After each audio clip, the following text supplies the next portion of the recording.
Así que nuevamente repito la cita bíblica, Hechos 19 del 1 al 10. Hechos 19 del 1 al 10 y dice así la palabra del Señor.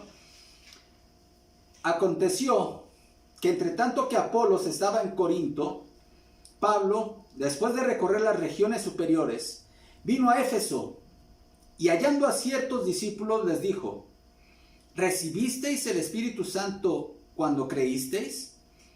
Y ellos le dijeron, ni siquiera hemos oído si hay Espíritu Santo. Entonces dijo, ¿en qué pues fuisteis bautizados? Ellos dijeron, en el bautismo de Juan. Dijo Pablo, Juan bautizó con bautismo de arrepentimiento diciendo al pueblo que creyesen en aquel que vendría después de él, esto es, en Jesús el Cristo. Cuando oyeron esto, fueron bautizados en el nombre del Señor Jesús. Y habiéndoles impuesto Pablo las manos, vino sobre ellos el Espíritu Santo, y hablaban en lenguas y profetizaban. Eran por todo unos 12 hombres. Y entrando Pablo en la sinagoga, habló con denuedo por espacio de 3 meses, discutiendo y persuadiendo acerca del reino de Dios. Pero endureciéndose algunos, y no creyendo, maldiciendo el camino delante de la multitud, se apartó Pablo de ellos, y separó a los discípulos, discutiendo cada día en la escuela de uno llamado Tirano. Así continuó por espacio de 2 años, de manera que todos los que habitaban en Asia, judíos y griegos, oyeron la palabra del Señor Jesús. Oremos. Padre Celestial, en tus manos encomendamos este tiempo. Señor, me pongo en tus manos. Te pido que tu palabra llegue como una bendición a nuestras vidas. Que sea bien recibida, Señor, por nosotros, por cada uno de nosotros. Y que nos dejemos transformar, Señor. Nos dejemos desafiar por tu palabra, Señor. Ayúdanos a valorar la enorme bendición que tenemos de pertenecer a tu iglesia. Sé glorificado, Señor. Gracias por hacernos partícipes de tu Espíritu Santo. En Cristo Jesús oramos. Amén. Los 2 bautismos del nuevo pacto. Mis amados hermanos, algo que debemos nosotros tener muy claro es que la vida cristiana está diseñada para vivirse en comunidad. ¿Sí? ¿Oyó eso? La vida cristiana, Dios la diseñó para ser vivida en comunidad. De hecho, los seres humanos somos seres gregarios. De hecho, así fuimos creados por nuestro Dios. Nos creó para necesitarnos los unos a los otros. Y hablando de la salvación, sucede lo mismo. El Señor nos llama a la salvación, nos da el perdón de nuestros pecados a través de la fe en Jesucristo, pero no simplemente como un boleto individual para el momento de entrar al cielo, sino para formar parte de una comunidad. Y es una bendición, hermanos. Esa necesidad básica humana de sentido de pertenencia también es satisfecha en Cristo cuando recibimos la salvación. La iglesia es una familia de fe. Y Dios, hermanos, tuvo esa maravillosa idea de que existiese lo que se conoce como la iglesia del Señor. La iglesia no debemos de verla, entonces, simplemente como un centro que ofrece servicios religiosos a la comunidad. Un centro a donde yo asisto cuando siento necesidad espiritual, cuando siento necesidad de alimentarme o de llenarme en el aspecto espiritual, y bueno, entonces voy a ese centro de servicios religiosos de vez en cuando. Tampoco es un centro en donde simplemente existe para que haya bodas o funerales o cosas que se espera que haya en las iglesias. De hecho, la iglesia ni siquiera es un lugar. La iglesia, repito, es una comunidad. Y así debemos de verla. Una comunidad de personas creyentes en Cristo Jesús. La iglesia es el cuerpo de Cristo. La iglesia es la familia de la fe. Así le llama la Biblia. También se refiere la Biblia a la iglesia como la esposa de Cristo. Y es la única comunidad, hermanos, que nos permite experimentar cómo será el cielo. Si tú quieres tener una probadita del cielo en la tierra, solo lo puedes experimentar en el seno y en el interior de la iglesia. Ningún otro organismo social te puede dar esa probada del cielo, ese anticipo del cielo que la iglesia te da. Ahora bien, ¿cómo llega una persona a formar parte de esta maravillosa comunidad llamada iglesia? Bueno, este pasaje del libro de los Hechos, capítulo 19, nos da este acceso, el cómo entrar, cómo formar parte de la iglesia. Y lo primero, hermanos, es a través de la fe en Cristo. Creyendo en Cristo, confesándolo como tu Señor y tu Salvador. ¿Qué es lo que había pasado aquí con el apóstol Pablo? Bueno, Pablo, fíjense que Lucas hace aquí como que un paréntesis en su relato. ¿En dónde se había quedado el relato de Pablo, del ministerio de Pablo? Bueno, si vemos el capítulo 18, vemos que Pablo ya se encuentra ubicado, ya fue a Jerusalén, ya saludó a la iglesia, ya cumplió su voto de gratitud a Dios de acuerdo a la costumbre judía, le agradeció a Dios de ser librado de tantos peligros y de ahí llegó a la ciudad de Antioquía de Siria, en donde estaba su iglesia enviadora, a la iglesia a la cual Pablo pues era miembro, a donde él rendía informes y para tener recargar pilas, para hacer una pausa en su ministerio para volver a continuar con la plantación de iglesias, porque ahora su proyecto misionero de Pablo ya alcanzaba fronteras más grandes. En este tercer viaje misionero, Pablo incluso ya se estaba proponiendo llegar hasta lo que en ese entonces la gente lo conocía como el fin del mundo, España. Y en ese trayecto a España, él quería pasar primero por Roma. Vamos a ver más adelante, no se pierdan los siguientes mensajes porque vamos a ver qué pasó con esos planes de Pablo. Pero en eso estaba Pablo. Pablo está allá en Antioquía recargando pilas. Pero en ese ínter, ¿qué pasó? En Éfeso. En Éfeso, Pablo había dejado a este matrimonio misionero, sus dos grandes amigos, Aquila y Priscila, para consolidar la obra en Éfeso, en una importante ciudad. No olvidemos, Éfeso era la ciudad donde estaba el templo de la gran diosa Diana de los Efesios. Y ahí estaba era un centro religioso universal. Había muchas procesiones ahí. Y era una ciudad estratégica, una ciudad también importante desde el punto de vista comercial. Pero Pablo, por más que le rogaron la comunidad judía que se quedara ahí, Pablo dijo, no, yo necesito hacer mi viaje a Jerusalén y luego a Antioquía, y si Dios quiere, regresaré a Éfeso. Bueno, Pablo de alguna manera estaba comprometido a regresar a Éfeso, y vemos aquí cómo él de hecho regresó a Éfeso. Fue justamente en este paréntesis en donde Aquila y Priscila instruyeron a este gran orador, elocuente orador, Apolos, quien había oído del Señor, pero solamente hasta el bautismo de Juan. Entonces, este matrimonio, con mucha humildad, con mucho amor, lo instruyó, lo discipuló a Apolos, y Apolos fue enviado a Corinto.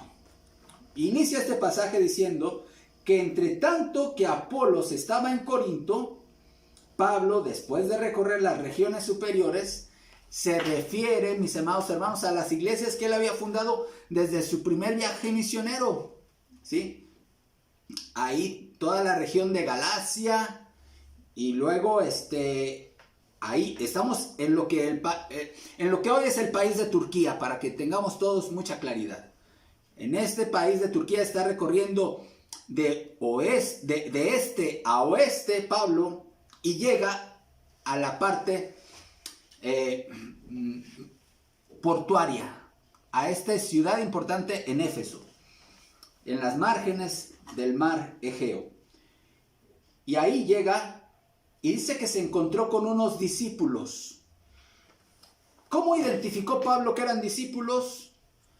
Seguramente los escuchó hablar acerca de Jesús y acerca del bautismo. Y muy probablemente el tema de identificación había sido la palabra bautismo.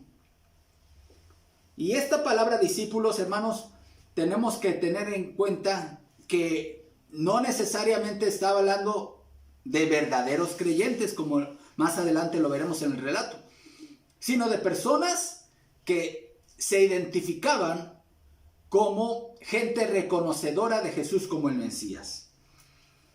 Y entonces les hace una pregunta muy curiosa a Pablo. Y a nosotros nos puede llamar la atención, bueno, Pablo, ¿qué les está haciendo un examen doctrinal a estos nuevos creyentes? ¿O de qué se trata? ¿Cuál es la intención de esta pregunta? Dice que les preguntó, ¿recibieron el Espíritu Santo cuando creyeron? Y ellos, ¿cuál fue la respuesta? Ni siquiera hemos oído si hay Espíritu Santo al momento. Ellos no habían oído hablar del Espíritu Santo. ¿Por qué les preguntó Pablo si habían recibido el Espíritu Santo cuando creyeron? Porque el Espíritu Santo se recibe al creer. El Espíritu Santo, cuando uno cree en Cristo, Dios mismo viene a recibir, Dios mismo viene a morar en nosotros, hermanos. Pablo ya empezaba a sospechar de que estos discípulos que se habían encontrado en Éfeso no tenían realmente un verdadero encuentro personal con Jesús. Simplemente habían escuchado hablar de él, pero no tenían una relación personal con él. Y entonces les hacen una segunda pregunta. ¿En qué pues fueron bautizados?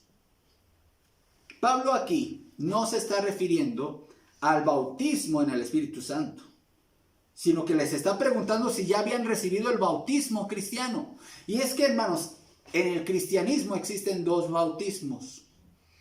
El bautismo en el Espíritu Santo y el bautismo en agua, como lo vamos a ver el día de hoy. Ese es el tema de hoy, los dos bautismos del nuevo pacto. Y la respuesta de estos hombres a las dos preguntas de Pablo confirmó las sospechas de Pablo, de que estos discípulos no habían conocido todavía a Jesús como su Salvador personal. Era el mismo caso de Apolos. Apolos hablaba de Jesús como el Mesías, pero no había experimentado en su propia vida el poder de la muerte y resurrección de Jesús. Simplemente tenía una información parcial de Jesús en su cabeza, como muchos hoy. Mucha gente hoy opina de Jesús. Muchos tienen conocimiento de Jesús desde el punto de vista de un personaje histórico, como un gran maestro iluminado, pero no tienen un encuentro, no gozan de una relación personal con Jesús. Eso es lo que estaba pasando con estos discípulos. Pablo no los deja en su estado, sino que Pablo procede a anunciarles el evangelio de Jesús. Y noten las palabras. Cuando ellos le contestaron que habían sido bautizados con el bautismo de Juan, Pablo les dice en el versículo 4, Juan bautizó con bautismo de arrepentimiento, diciendo al pueblo que creyesen en aquel que vendría después de él, esto es, en Jesús el Cristo. Note la palabra, diciendo al pueblo que creyesen en aquel que vendría, es decir, que creyeran en Jesús el Cristo. Creer, mis amados, no significa simplemente creer o aceptar ciertos hechos históricos referentes a Jesús. ¿Qué no es? Antes de explicar qué es creer en Cristo, debo de decir algunas cosas de lo que no es creer en Cristo. Creer en Cristo no es identificarte con alguna religión cristiana. No por el hecho de que tú digas yo soy cristiano, significa que realmente crees en Cristo. No importa si tú vienes de una tradición familiar evangélica o no evangélica no te hace un seguidor cristiano la afiliación a una iglesia cristiana. Creer en Cristo tampoco es admirar la figura de Jesús de Nazaret. Ser un admirador de Jesús en algún aspecto que tú has sido instruido respecto a su vida no te hace un creyente en él. Hay gente que admira a Jesús porque está convencida que Jesús fue un revolucionario social y lo admiran. Pero ser un admirador de Jesús no te hace un seguidor, un creyente en Jesús.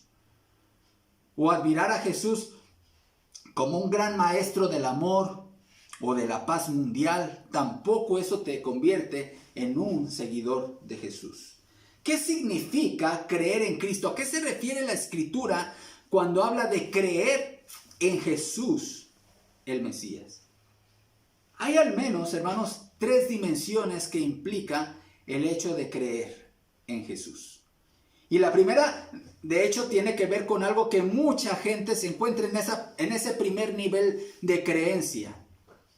Mucha gente religiosa que ha crecido o que habita en un país occidental llamado cristiano, con influencia del cristianismo, mucha gente se mantiene en ese primer plano de creencia o en ese primer nivel de creencia. Es decir, admitir que hubo un judío hace más de 20 siglos que vivió en aquella tierra, que murió, ¿sí? Y que existió simplemente como un personaje histórico. Es decir, mucha gente acepta eso y eso no los hace creyentes. Es necesario la fe que salva, la fe auténtica, la fe que te lleva a un encuentro con Cristo, te lleva a reconocer como hechos verdaderos, sin lugar a duda, de estas verdades. Jesús, el personaje histórico, nació y fue concebido de una forma sobrenatural en el vientre de María, su madre. Es decir, que Jesús es Dios quien se encarnó. El Creador se encarnó de una forma milagrosa y su nacimiento fue virginal. El otro hecho que debes de aceptar como una verdad indubitable es que Él ha sido el único hombre que ha cumplido perfectamente la ley de Dios. Los mandamientos de Dios, Jesús los cumplió de forma perfecta. Nunca falló. Nunca desobedeció a Dios en nada. Todo lo que Dios mandó hacer, Jesús lo cumplió. Y todo lo que Dios prohibió hacer al hombre, Jesús nunca lo hizo. Es decir, ha sido el cumplidor perfecto de la ley de Dios durante toda su vida terrenal. Otra verdad que debes de reconocer como un hecho histórico y que sin lugar a dudas es que Él fue crucificado en el tiempo y en el espacio de nuestra historia. Fue real su muerte. Y debes de reconocer como un hecho histórico que al tercer día ese cuerpo muerto volvió a vivir. Jesús volvió a la vida. Él resucitó. Hay mucha gente, con todo el avance científico y tecnológico de la época, que le cuesta trabajo reconocer verdades que tienen que ver con el rompimiento de las leyes naturales. Y rechazan la idea de la encarnación. Rechazan la idea de la concepción virginal. Rechazan la idea de la obediencia perfecta. Y mucho más, rechazan la idea de la resurrección. Pero hay otro nivel de creencia, porque mucha gente religiosa admite estas verdades y dice, no, sí, Jesús nació, fue concebido virginalmente, murió por nuestros pecados, resucitó. En el plano religioso lo aceptan, pero aún están todavía lejos de gozar de una relación con Dios, porque hay un segundo nivel de creencia. Creer en Jesús, además de aceptar estos hechos como verdades indubitables, debes reconocer las implicaciones que tienen esos hechos contigo, con tu pecado, con el hecho de que tú estás en problemas legales con Dios. ¿Qué tiene que ver el hecho de que que Dios se haya vuelto hombre, que se haya convertido en uno de nosotros? ¿Qué tiene que ver conmigo? ¿Sí? Una persona de este lado del mundo, del siglo XXI, el que Dios haya obedecido completamente la ley que Él mismo dio, que Jesús haya muerto en la cruz y que haya resucitado. ¿Qué tiene que ver conmigo? ¿Qué tiene que ver con mi pecado? Cuando tú entiendes que todo fue para reconciliarte con tu Creador, entonces estás pasando a un nivel de creencia.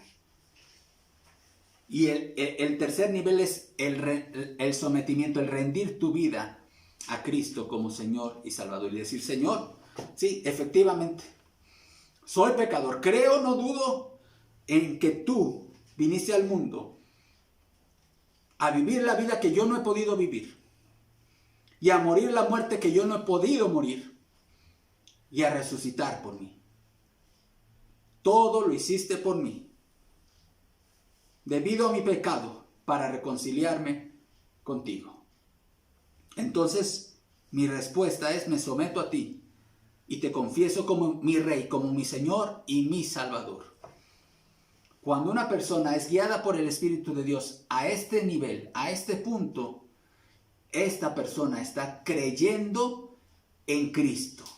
De tal manera que creer en Jesús, de lo que está hablando Pablo aquí a estos discípulos, no se trata simplemente de aceptar ciertas verdades o ciertos hechos históricos de Jesús, sino una rendición de la vida a Jesús. Y eso aplica también para a nosotros hoy, hermanos. La idea de Dios al salvarnos, hermanos, no fue fomentar nuestro individualismo o nuestro aislamiento. Él nos salva para que formemos parte de la iglesia de Dios, de esta comunidad, de esta familia de la fe. La iglesia es la comunidad más diversa, más heterogénea que existe en el mundo. Hermanos, tiene 20 siglos de existencia y tiene presencia en gran mayoría de los países de hoy. Proceden sus miembros de diversos grupos étnicos, de todos los estratos sociales y económicos. En la iglesia hay personas de escasos recursos y hay gente multimillonaria. En la iglesia hay personas que no saben leer y escribir y hay personas que tienen doctorados académicos. Hay personas poderosas en la vida pública y hay personas totalmente desconocidas. Y todos nos vemos como hermanos. Todos nos sometemos unos a otros. Todos nos amamos con el mismo amor. ¿Por qué? Solo Dios puede hacer una comunidad así. Y esta iglesia, esta única iglesia que existe, porque Dios no tiene muchos cuerpos ni muchas esposas. Dios tiene una sola iglesia en el mundo, a la cual Él compró con su propia sangre. Y esta única iglesia que Jesús tiene en el mundo, tiene expresiones locales llamadas iglesias locales. Y nosotros como IBP, hermanos, somos una expresión local de esa única iglesia, de esa única esposa que tiene Jesús, de ese único cuerpo que tiene hoy en el mundo. Lo que nos identifica como parte de esta iglesia, hermanos, es que nosotros somos resguardatarios y poseedores del Evangelio de Jesús. Y también de sus ordenanzas, el bautismo y la cena del Señor. Eso es lo que nos identifica como parte de la iglesia local. Nosotros somos una iglesia bautista y como iglesia bautista tenemos convicciones, tenemos una historia, tenemos distintivos, tenemos principios, hermanos.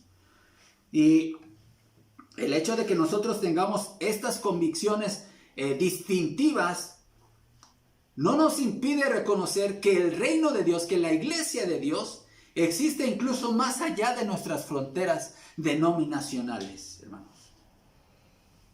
Por lo tanto, hermanos, creer en Cristo implica también el deseo de formar parte de la iglesia de Cristo. Y esto puede sonar a lo mejor bastante obvio, pero es necesario enfatizarlo por las siguientes razones, mis amados hermanos. Y estas razones tienen que ver con la forma en la cual en las últimas décadas se ha hecho el evangelismo por parte de las iglesias cristianas evangélicas. Cuando evangelizamos, mis amados hermanos, por lo general, no tocamos la necesidad que tiene el ser humano de pertenecer a la iglesia. Y bueno, esto quizá no sería tan peligroso si no tuviéramos una segunda razón realmente más peligrosa, hermanos.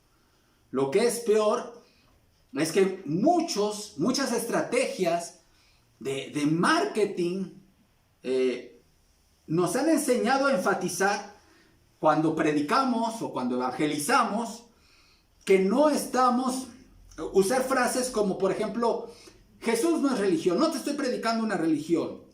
Lo han escuchado esas frases, ¿no? Y muchas veces, cuando usamos una frase así, que no voy a analizarla o a discutirla, pero lo que se le queda en la mente a la gente a la que pretendemos evangelizar, ¿qué es? Bueno, pues si solamente se trata de que yo acepte lo que me estás diciendo, sin ningún deseo de unirme a una comunidad, entonces, venga, dime, ¿qué quieres que haga? ¿Hago una oración? La hago. Si esa oración me va a asegurar el boleto al cielo, órale, la repito todos los días si quieres, ¿no? Y eso no es el plan de Dios, mis amados hermanos. ¿Por qué? Porque si nosotros queremos evangelizar, por supuesto que debemos enseñar que los creyentes deberán sentir el deseo de unirse, de integrarse a esta comunidad, a esta familia de fe llamada la Iglesia de Cristo. La Iglesia de Cristo. Y Pablo, cuando les pregunta esto, ¿recibieron el Espíritu Santo cuando creyeron? Básicamente lo que les está diciendo, ya están ustedes en la iglesia, están sirviendo en la iglesia, ya el Espíritu Santo los ha bautizado e incorporado a la iglesia. Vayan conmigo por favor a 1 Corintios capítulo 12, versículo 13. 1 Corintios 12, 13. ¿Qué es el bautismo en el Espíritu Santo? Y aquí el apóstol Pablo está haciendo referencia justamente a este bautismo en el Espíritu Santo, del cual nos habla este pasaje de 1 Corintios 12, 13. Lo voy a leer en la versión NBI. Todos fuimos bautizados por un solo espíritu para constituir un solo cuerpo. Un solo cuerpo se refiere a la iglesia. Ya sean judíos o gentiles, esclavos o libres, y a todos se nos dio a beber de un mismo espíritu. ¿Qué dice Pablo en 1 Corintios? Todos los creyentes, no importa si son judíos, son no judíos, no importa si son esclavos o si son libres, no importa si son ricos o pobres, no importa. A todos fuimos bautizados en el Espíritu Santo para constituir un solo cuerpo. Así que, ¿qué es el bautismo en el Espíritu Santo? No es una experiencia posterior a la salvación, como han enseñado algunos grupos que han confundido la enseñanza del libro de los Hechos. Algunos grupos dicen que cuando tú crees en Cristo, eso está perfecto. Pero debes de buscar una segunda experiencia espiritual, llamada el bautismo del Espíritu Santo. Y a medida que tú te santificas, que tú oras, que tú ayunas, que tú ruegas por ese bautismo, de repente un día tendrás tu propio Pentecostés. Eres bautizado en el Espíritu Santo y entonces eso se hará notorio cuando tú hablas en lenguas. Otros dicen, basándose en este pasaje de Hechos 19, que cuando tú estás anhelando el bautismo en el Espíritu Santo, viene el ministro, te impone las manos y entonces tú recibes el Espíritu Santo y entonces empiezas a hablar en lenguas y empiezas a decir y entonces esa es la señal de que has sido bautizado en el Espíritu Santo. No es eso. ¿Por qué? Porque Pablo les preguntó, ¿recibieron el Espíritu Santo cuando qué? Cuando creísteis. ¿Por qué? Porque es cuando se cree, cuando se es bautizado en el Espíritu Santo. Cuando tú crees en Cristo, el Espíritu Santo te bautiza y te incorpora a la iglesia. Eso es lo que sucede en el bautismo en el Espíritu Santo. Tú no lo buscas. Dios te lo concede. Dios te lo da. Entonces, ¿cuál es el proceso, hermanos? Crees en Cristo. Recibes el bautismo en el Espíritu Santo. Y entonces eres incorporado a la iglesia. ¿Cuánto tiempo pasa entre eso, hermanos? Ocurre en el mismo momento de creer. Entonces, lo primero es creer en Cristo. Ahora vamos a ver más acerca del Espíritu Santo. Versículo 16. ¿Qué es el bautismo en el Espíritu Santo? El primer bautismo del nuevo pacto. Versículo 6. Y habiéndoles impuesto Pablo las manos, vino sobre ellos el Espíritu Santo y hablaban en lenguas y profetizaban. ¿Cuándo se recibe el bautismo, el Espíritu Santo, mis amados hermanos? ¿Cuando uno es bautizado en agua? ¿Cuando alguien viene y te impone las manos en la cabeza? Hermanos, si leyéramos este pasaje de Lucas de una manera muy superficial, nos quedaríamos con la idea de que el procedimiento para ingresar a la iglesia es el siguiente. Crees en Cristo, recibes el bautismo en agua, el ministro te impone las manos y entonces recibes el Espíritu Santo. Pero ¿qué le dijo Pablo a estos mismos cristianos de Éfeso cuando les escribió la carta, hermanos? Pablo, tiempo después, les escribe una carta a los Efesios y habla justamente de este bautismo en el Espíritu Santo. Vayan conmigo, vayamos juntos a Efesios capítulo 1, versículos 13 y 14. Dice Pablo, escribiéndole a la misma iglesia de Éfeso: en él también ustedes, cuando oyeron el mensaje de la verdad, el evangelio que les trajo salvación, y lo creyeron, fueron marcados con el sello que es el Espíritu Santo prometido. Este garantiza nuestra herencia hasta que llegue la redención final del pueblo adquirido por Dios para alabanza de su gloria. Dice este pasaje de Efesios: habiendo creído en él, fuisteis sellados con el Espíritu Santo. ¿Cuándo recibieron los efesios el Espíritu Santo? ¿Por qué no les dijo Pablo? Acuérdense, cuando yo les impuse las manos recibieron el Espíritu Santo. No dice eso Pablo. Dice, fue habiendo creído en él. El Espíritu Santo se recibe al momento de creer. No es algo que buscas, no es algo que procuras, no es algo que tú fabricas, sino que es un don de Dios. Pablo está estableciendo aquí que esta recepción, este bautismo en el Espíritu Santo fue en el mismo momento en el que ellos recibieron la fe salvadora. Y la comunidad judía de Éfeso, hermanos, debía conocer. Ellos habían sido instruidos en que en la época en que vendría el Mesías, iba a haber un cambio en la relación entre el Espíritu Santo y el pueblo de Dios. Recordemos, en el antiguo pacto, antes de la venida de Jesús, la relación entre el Espíritu Santo y el pueblo de Dios era muy distinta. El Espíritu Santo únicamente venía sobre ciertas personas que habían sido designadas para desempeñar alguna función específica dentro de el pueblo de Israel, ya sean reyes, sacerdotes o profetas. Algunos de ellos incluso ni siquiera eran regenerados, como fue el caso del rey Saúl.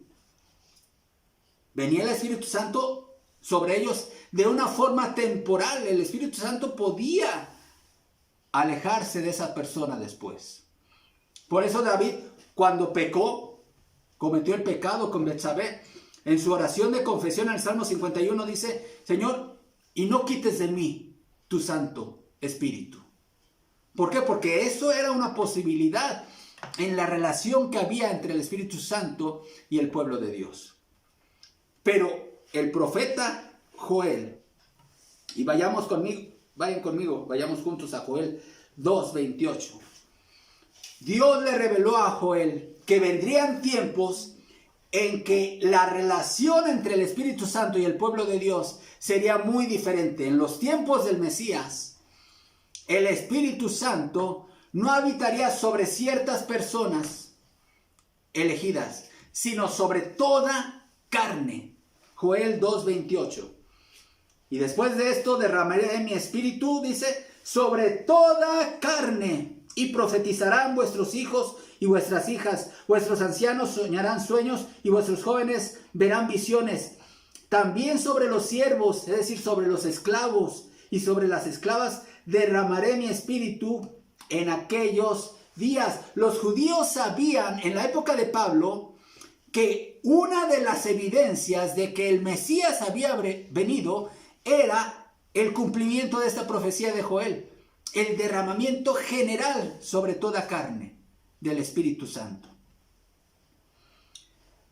Pero los judíos opinaban que era imposible que esto sucediera con los gentiles. Que para que esto se cumpliera, para que los gentiles pudieran ser partícipes de esto, primero tenían que convertirse al judaísmo. Por eso es que Dios soberanamente, sobre este grupo de 12 varones en Éfeso, Dios les mandó su propio Pentecostés. Dice la palabra de Dios que las lenguas, en 1 Corintios capítulo 14, que el hablar en lenguas es una señal para los judíos. Los judíos piden señales, ¿sí? Y para los judíos no creyentes. Entonces, ¿qué les está dando Dios? ¿A quién le dirige esta señal Dios? A la comunidad judía no creyente. Y diciendo, miren, lo mismo que hice sobre los judíos el día de Pentecostés, cuando en el aposento alto yo derramé mi Espíritu Santo y hablaron en lenguas. Ahora yo soberanamente, dice Dios, estoy haciendo lo mismo sobre estos 12 hombres que no son judíos, y estoy derramando este Pentecostés sobre ellos. Era una señal. Era una señal. No es algo normativo, hermanos. El libro de los Hechos es un libro de transición entre el antiguo pacto y el nuevo pacto. Así que no se está estableciendo ningún procedimiento normativo para la iglesia de hoy, sino aquí se está describiendo simplemente una señal para la comunidad judía de la época, hermanos. Entonces, el pertenecer a esta comunidad llamada iglesia, hermanos, es a través de creer, responder con fe a la proclamación del evangelio. Y una vez que hemos recibido, hermanos, esta fe salvadora, en ese momento, en ese mismo instante, el Espíritu Santo viene a ser morada de Dios en nosotros. ¡Qué maravilla, hermanos! En palabras del apóstol Juan, en su primera epístola, esto equivale a decir, como dice Juan, Dios llega a vivir en ti y tú llegas a vivir en Dios. ¡Qué maravilla, hermanos! ¡Qué bendición! Esa es una de las cosas que a mí en lo personal todavía me queda totalmente asombrado e incomprensible. No lo puedo entender. ¿Cómo yo, un hombre pecador, puedo tener la presencia de Dios morando en mi vida? Por eso Juan dice, el que vive en amor vive en Dios y Dios en él. Pero hay un segundo bautismo. Hasta ahorita hemos hablado del bautismo en el Espíritu Santo, pero también se habla en este pasaje del bautismo en agua, versículo 5. Cuando oyeron esto, fueron bautizados en el nombre del Señor Jesús. El bautismo en el Espíritu Santo, hermanos, es una experiencia espiritual, sobrenatural. Hoy es invisible, así que nadie busque hablar en lenguas para decir, yo ya recibí el Espíritu Santo, Y miren, y nadie ahorita aquí vaya a pretender buscar o como sucede en algunos cultos, ¿verdad? Para que vean que yo ya tengo el Espíritu Santo, pues hablo en lengua. No, ese no es, ya vimos que ese no es el orden bíblico. Es una experiencia que aceptamos y quedamos por hecho por fe. Y veíamos en la velada, mis amados hermanos, en la velada de oración de este viernes pasado, que si hay alguna manifestación de la presencia del Espíritu de Dios en el creyente, ¿cuál es, hermanos? De acuerdo a Gálatas capítulo 5, el fruto del Espíritu. ¿Quieres realmente mostrarle a todo el mundo que el Espíritu, que has sido bautizado en el Espíritu Santo? No lo hagas buscando hablar en lenguas. Mejor muestra el fruto del Espíritu. Amor, gozo, paz, paciencia, benignidad, bondad, fe, mansedumbre, templanza. Esa es la evidencia de que has sido bautizado y bautizada en el Espíritu Santo. Pero el hecho de que sea una experiencia invisible no significa que no sea real, hermanos. Pero hay otro bautismo, el bautismo visible. Eso que sí vemos todos, sí es el bautismo en agua. Jesús estableció esta ordenanza cuando Él dio la gran comisión en Mateo 28, 18 y 19. Dice este pasaje: Jesús se acercó y dijo a sus discípulos: se me ha dado toda autoridad en el cielo y en la tierra. Por tanto, vayan y hagan discípulos de todas las naciones, bautizándolos. Note esto: en el nombre del Padre y del Hijo y del Espíritu Santo.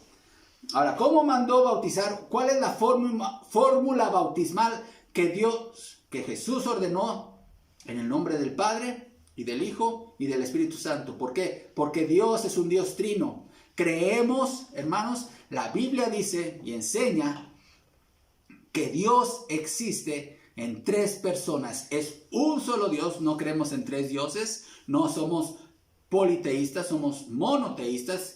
Un solo Dios que existe en tres personas. Pero hay algunas personas y algunas corrientes religiosas que niegan la doctrina de la Trinidad y señalan este pasaje de Hechos capítulo 19 y algunos otros pasajes de Hechos y dicen: miren, en Hechos en realidad toda la gente bautizaba en el nombre del Señor Jesús y no en el nombre del Padre y del Hijo y del Espíritu Santo.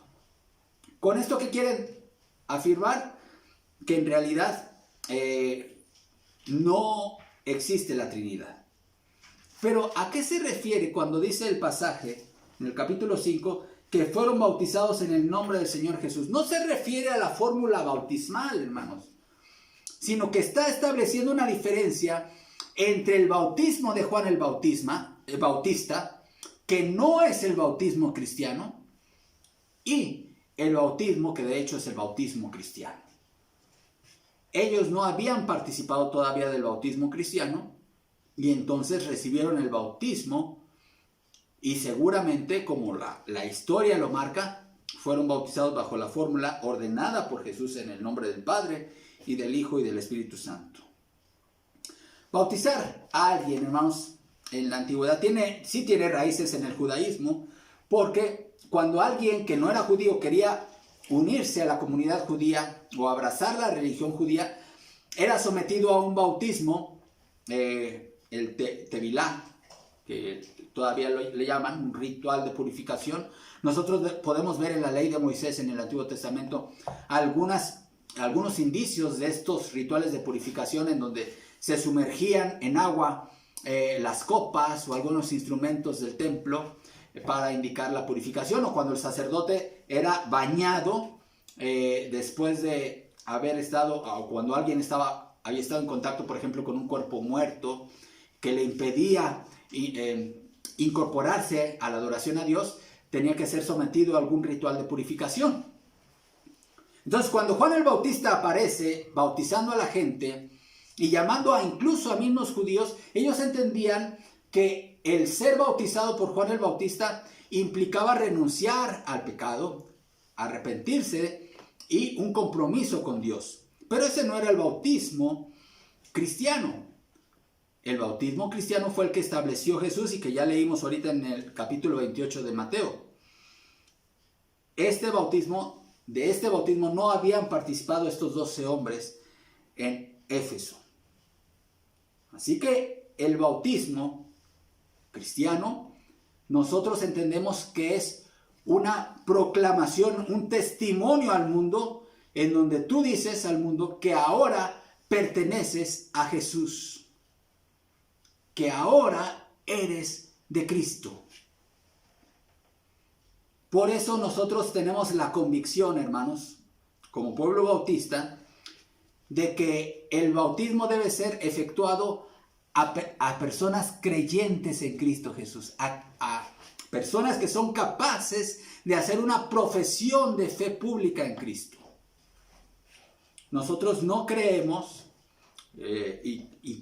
creemos que estamos respaldados por el Nuevo Testamento y por la historia eclesiástica de que no existe un mandamiento de bautizar a infantes, a personas que no son capaces por su edad, por su grado de desarrollo humano, de hacer una profesión pública de fe en Cristo.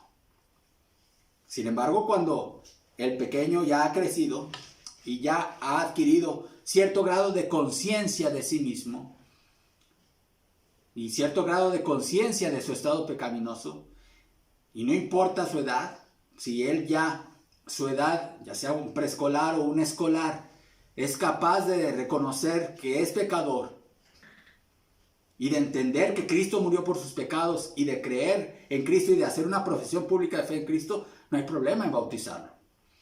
Pero a un recién nacido que no es capaz, por su nivel de desarrollo cerebral, por supuesto que no podemos nosotros bautizarlo. Nosotros no es tanto que nos opongamos al bautismo de bebés, sino que nos oponemos al bautismo de personas que no son creyentes, que no han hecho una profesión pública de fe en Cristo. Y por eso también consideramos importante la forma de bautizar, que es a través de la inmersión en agua. ¿Por qué? Porque esta fórmula nos habla de esta identificación de la persona que se bautiza con la muerte, sepultura y resurrección de Jesús. Estamos diciéndole a las personas que presencian nuestro bautismo: yo era un pecador, pero gracias a la muerte y resurrección de Cristo, ahora tengo el perdón de mis pecados y tengo vida eterna. Y también nos habla de la propia experiencia espiritual. Yo antes estaba vivo para el pecado, pero ahora he muerto al pecado, soy sepultado y ahora he sido levantado para vivir una nueva vida. Eso simboliza ser bautizado por inmersión. Las otras formas de bautismo no nos permiten visualizar ese simbolismo. ¿Has creído en Cristo Jesús como tu Salvador? Aquí yo sé que hay muchos que me escuchan hoy que ya han creído en Jesús y lo han confesado como su Señor y Salvador. Y dice: hermano, yo ya he creído en Cristo. Estoy consciente por la gracia de Dios que mis pecados han sido perdonados. Y me confieso como un seguidor de Jesús y mi vida ahora es de Cristo. Pero por alguna razón tú no has sido bautizado o bautizada en agua. Todavía no has dado este paso. Quiero invitarte, como pastor, como siervo de Jesucristo, a que des este paso, te acerques a tu servidor y podamos planificar en fechas próximas un culto de bautismos en el cual tú puedas obedecer al Señor y dar este paso público de fe ante tus familiares, ante tus amistades, ante esta misma iglesia, de que ahora tu vida le pertenece a Jesús. Y gozarnos juntamente como iglesia en darte la bienvenida a esta comunidad de la fe. Así que, hermanos, pertenecer a la familia de Cristo es una enorme bendición. Mientras llegamos al cielo, podemos experimentar un pedacito del cielo al formar parte de la iglesia. El saber que tenemos una comunidad que nos ama, que se preocupa por nosotros, que ora por nosotros, que está dispuesta a ayudarnos, que nuestro dolor es su dolor de mis hermanos. ¡Qué maravilla, hermanos! ¡Qué bendición! Así que, hermanos, demos gracias a Dios de formar parte de su iglesia. Y si tú todavía no has creído en Cristo, te invitamos a que tú entregues tu vida a Jesús Y si ya creíste en Cristo, te invitamos a que le obedezcas en el bautismo.